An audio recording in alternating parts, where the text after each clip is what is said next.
చాలా మంది అడుగుతున్న క్వశ్చన్, మేడం నేను ఏదైనా ఒకటి స్టార్ట్ చేసినప్పుడు 2-3 కేజెస్ తగ్గిపోతున్నాను, చక్కగా బాగుంటుంది అనుకునేసరికి మళ్ళీ ఒక 4-5 కేజెస్ ఏదైనా తింటుంటే పెరిగిపోతున్నాను, ఎందుకు అనేసి అని అంటే, ఒకటేనండి, మనము ఏదైనా ఒక డైట్ లాగా ఫాలో అవ్వాలి, ఒక లైఫ్ స్టైల్ కరెక్షన్ చేసుకోవాలి అనుకున్నప్పుడు కొంతమంది డ్రాస్టిక్ గా ఫుడ్ అన్నది ఇంటేకింగ్ మానేస్తారు.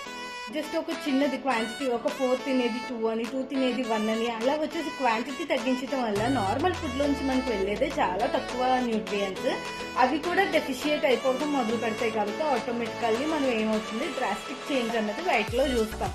కానీ వెయిట్ లో చూడటం ముఖ్యమా, ఫ్యాట్ లాస్ అవుతూ వెయిట్ లాస్ అవ్వటం ముఖ్యమా అంటే, మన బాడీకి కావాల్సింది మంచి న్యూట్రిషన్ ఉన్న ఫుడ్. ఆ ఫుడ్ ఎప్పుడైతే ఇస్తామో బాడీకి కావాల్సిన విటమిన్స్ మినరల్స్ ప్రాపర్ గా వెళ్ళిపోతాయి. కాబట్టి మనం నార్మల్ ఫుడ్ నుంచి తీసుకోవాల్సింది తీసుకుంటే సరిపోతుంది. ఓకే, సో క్యాలరీ డెఫిషియేట్ చేసుకోవడానికి న్యూట్రిషన్ ఎంత బాగా యూజ్ అవుతుందో, అలాగే మనం ప్రాపర్ మెయింటైన్ చేసుకోవడానికి మన డెడికేషన్ అంత ముఖ్యం అన్నమాట. ఇప్పుడు మార్నింగ్ బ్రేక్ఫాస్ట్ న్యూట్రిషన్ తీసుకున్నాను, మధ్యాహ్నం వెళ్ళి బిర్యానీ తిన్నాను, డైలీ ఇలాగే చేశాను, బరువు తగ్గుతానా పెరుగుతానా అంటే అదే బరువులో ఉండిపోవచ్చు, లేదా ఇంకో 2-3 కేజీలు పెరగచ్చు.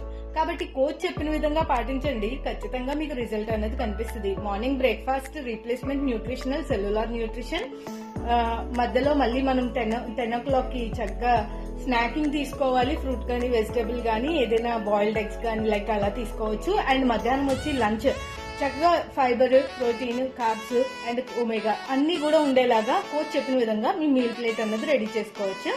And evening snack, mid evening snack కూడా ముఖ్యమండి. మళ్ళీ ఫ్రూట్ ఆర్ వెజిటేబుల్ ఏదైనా తింటూ తగ్గాలి అంతే తప్ప మళ్ళీ నైట్ న్యూట్రిషన్ బ్రేక్ఫాస్ట్, బరువు పెరిగే వాళ్ళు అయితే న్యూట్రిషన్ బ్రేక్ఫాస్ట్ తీసుకొని మళ్ళీ మనం ఆయిల్ తక్కువగా ఉన్న ఫుడ్ ఏ విధంగా తీసుకోవాలి, మంచిగా మజిల్ గెయిన్ అవుతూ వెయిట్ పెరగాలి అన్న వాళ్ళకి మంచిగా మజిల్ పెరుగుతూ ఫ్యాట్ లాస్ అవుతూ వెయిట్ లాస్ అవ్వాలి. ప్రతి ఒక్కరికి పర్సనలైజ్డ్ ప్రోగ్రామింగ్ అండి, అందరికీ ఒకలా ఉండదు. కాబట్టి చాలా మంది అడిగే క్వశ్చన్స్ కి నేను చెప్పేది ఏంటంటే, మీరు ఒకసారి మాకు కాల్ చేయండి. అన్నింటికి మెసేజెస్ చేయలేము కదా, సో మెనీ పీపుల్ చేస్తున్నప్పుడు మాకు మెసేజెస్ పెడుతున్నప్పుడు అందరికి మెసేజెస్ చేయలేము. డైరెక్ట్ గా మీరు కాల్ చేసేసారు అనుకోండి సరిపోతుంది, లేదు వాట్సాప్ కి కనెక్ట్ కండి, ఖచ్చితంగా మీకు హెల్ప్ అవుతుంది. అసలు షెడ్యూల్ ఏ విధంగా ఉంటుంది, మీ free body wellness profile checkup చేసుకున్నప్పుడు అసలు మీ బాడీలో ఫ్యాట్ లెవెల్స్ ఎంత ఉంది, ఫ్యాట్ లాస్ అవుతూ వెయిట్ లాస్ అయితేనే కదా త్వరగా పుట్టాన్ అవ్వకుండా ఉంటాం.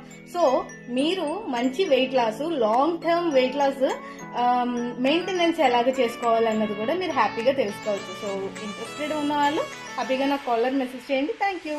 లింక్ అన్నది అయితే మీకు స్క్రీన్ మీద పెడుతున్నాము.